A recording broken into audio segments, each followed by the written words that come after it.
بسم اللہ الرحمن الرحیم 26 دسمبر 2019 آپ حضرات کو معلوم ہے کہ کل سورج گرہن ہے اور خبریں یہ آ رہی ہیں کہ 80% سورج کل گرہن ہوگا۔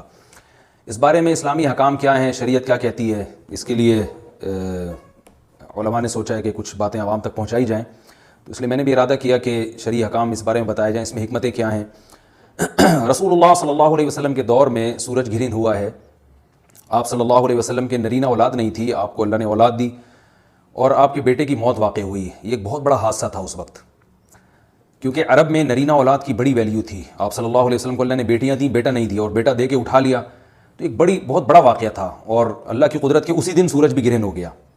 تو عرب یہ کہا کرتے تھے، زمانہ جاہلیت میں یہ بات مشہور تھی کہ کوئی بہت بڑا دنیا میں واقعہ ہوتا ہے تو سورج یا چاند گرہن ہو جاتے ہیں۔ اسی دن سورج بھی گرہن ہوا، تو یہ بات پھیل گئی کہ محمد صلی اللہ علیہ وسلم سید الانبیاء رسول اللہ صلی اللہ علیہ وسلم کے بیٹے کی چونکہ موت واقع ہوئی ہے، اس لیے سورج گرہن ہوا ہے۔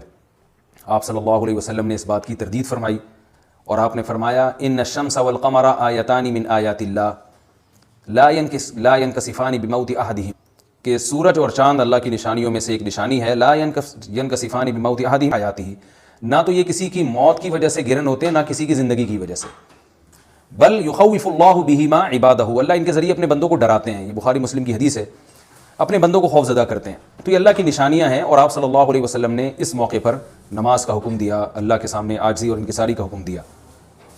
دیکھیے یہاں ایک بہت اہم پوائنٹ کی بات ہے ان لوگوں کے لیے جو اسلام کے خلاف ہیں، جو محمد صلی اللہ علیہ وسلم سرور دو عالم سید الانبیاء صلی اللہ علیہ وسلم کو سچا نبی نہیں مانتے۔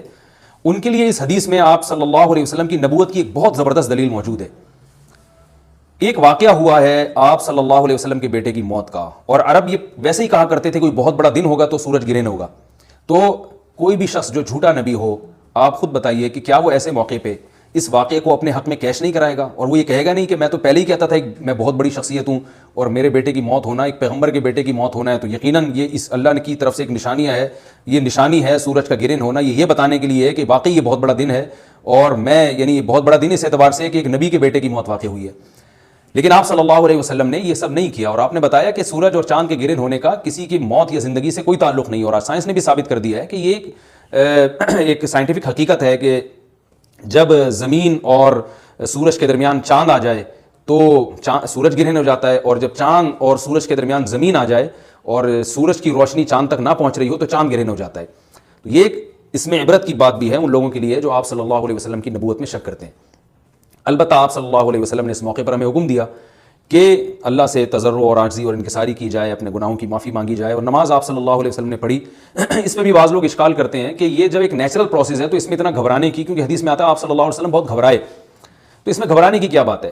تو یاد رکھیے ہر نیچرل پروسیس جو ایک عام معمول سے ہٹ کر ہو، اس میں انسان کے لیے ایک عبرت کی بات ہوتی ہے۔ ہم دیکھتے ہیں رسول اللہ صلی اللہ علیہ وسلم کے دور میں جب تیز ہوا چلتی تھی اور بارش سے پہلے ہوا چلا کرتی تھی تیز ہوائیں، تو آپ صلی اللہ علیہ وسلم گھبرا کے مسجد کی طرف دوڑتے، عاجزی انکساری کرتے، اللہ تعالیٰ سے یہ کہتے کہ اللہ تو نے تو مجھ سے وعدہ کیا کہ جب تک میں ان کے درمیان موجود ہوں تو ان کو عذاب نہیں دے گا۔ تو یہ خوف کا غلبہ تھا آپ صلی اللہ علیہ وسلم پر۔ کیوں؟ وجہ اس کی یہ تھی کہ یہی حالات قوم عاد اور قوم ثمود پر بھی آئے ہیں۔ قرآن میں آتا ہے نا فلما رأوه عارضا مستقبل اوديتهم قالوا هذا عارض ممطرنا بل هو ما استعجلتم به ريح فيها عذاب أليم تدمر كل شيء بأمر ربها فأصبحوا لا يرى إلا مساكنهم، کہ وہ بادلوں کو دیکھ کے کہنے لگے یہ تو ایک معمول کے مطابق بادل ہیں جو برسیں گے اور بارش ہوگی۔ تو پیغمبر نے کیا کہا کہ یہ بارش نہیں ہے بلکہ یہ وہ عذاب ہے جس کی تم جلدی کیا کرتے تھے، اور اس میں ایک ایسی ہوا ہے جو اللہ کے حکم سے ہر چیز کو ہلاک کر دے گی۔ اور پھر ان پر ایک ہفتہ عذاب آیا، اور قرآن کہتا ہے کہ وہ ایسے پڑھ کے ہلاک ہو گئے کہ فَتَرَى الْقَوْمَ فِيهَا صَرْعَىٰ كَأَنَّهُمْ أَعْجَازُ نَخْلٍ خَاوِيَةٍ، اے مخاطب اگر تو ان کو دیکھتا تو ایسے لگتا کھجور کے تنے ہیں جو اوندھے پڑے ہوئے ہیں۔ تو ایسے ہوا نے ان کو تہس نہس کر دیا۔ تو یہ عام معمول سے ہٹ کے جب بھی اس کائنات میں کوئی تغیر آتا ہے تو اللہ کی نشانیوں میں سے ایک سائنٹیفک حقیقت بھی ہے، اس کی ایک لاجک بھی ہے، لیکن اس کے ساتھ ساتھ اللہ کی نشانیوں میں سے ایک نشانی بھی ہے، اور ایسی نشانی ہے جس سے ہمیں ڈرنا چاہیے کہ اللہ تعالیٰ کو اختیار ہے، وہ جب چاہے سورج کی روشنی چھین لے، چاہے کسی بھی طرح سے چھینے۔ اور یہ بھی ایک سائنٹیفک حقیقت ہے جو آپ صلی اللہ علیہ وسلم کی نبوت پر جس نے ایک مہر لگا دی ہے کہ سورج اور چاند کا گرہن ہونا، اگرچہ اسی ایک لاجک ہے کہ چاند سورج کے سامنے آ جائے تو سورج گرہن ہو جاتا ہے، لیکن اس بارے میں جو ہماری تحقیق ہے، جو سائنسدان کہتے ہیں کہ یہ وقت اس خطرے کا وقت ہوتا ہے، سورج سے ایسی خطرناک ریز نکلتی ہیں جو نقصان کا سبب بن سکتی ہیں. تبھی بعض حضرات سورج کی طرف دیکھنے سے بھی منع کرتے ہیں. اور یعنی نظام میں تھوڑی ایک عام نارمل روٹین سے ہٹ کے اس کائنات کا نظام چلتا ہے, تو اس لیے یہ اس کائنات کے لیے, زمین کے لیے ڈینجرس ہو سکتا ہے.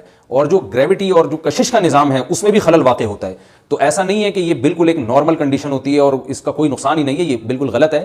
اس میں نقصان کا بہرحال خطرہ ہے, اور اس بات کا امکان موجود ہوتا ہے کہ قدرت انسانوں سے انتقام لے یا انسانوں کو نقصان پہنچائے. اور ویسے بھی جن کے دلوں میں اللہ کا خوف ہوتا ہے وہ تو ویسے ہی اللہ کے وہم من خشیتہ, قرآن مجید میں اللہ تعالیٰ کے ارشاد ہے کہ مشرکین بار بار یہ سوال پوچھتے تھے قیامت کب آئے گی کب آئے گی. اللہ فرماتے ہیں لیکن جو مومنین ہیں ان کو اس سے غرض نہیں ہے کہ کب آئے گی.